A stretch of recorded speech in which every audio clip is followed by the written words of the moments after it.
বাংলার বাঙালিরা যেখানে মোটরসাইকেল ভুঁ ভুঁ ট্রেন্ডিং রিলস দেখছে, সেখানে বাংলার একটা ছেলে আফ্রিকায় গিয়ে চাঁদের পাহাড় জয় করে নিয়েছে।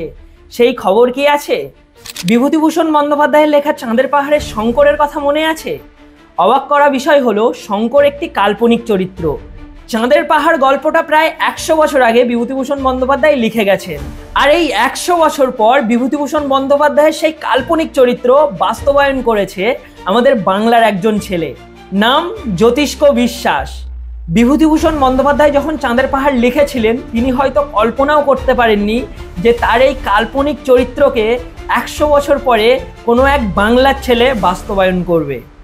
হ্যাঁ, অবশ্য লেখকের লেখা কাল্পনিক চরিত্রও বাঙালি ছিল, আর আমাদের নদিয়ার ছেলে জ্যোতিষ্ক বিশ্বাসও একজন বাঙালি।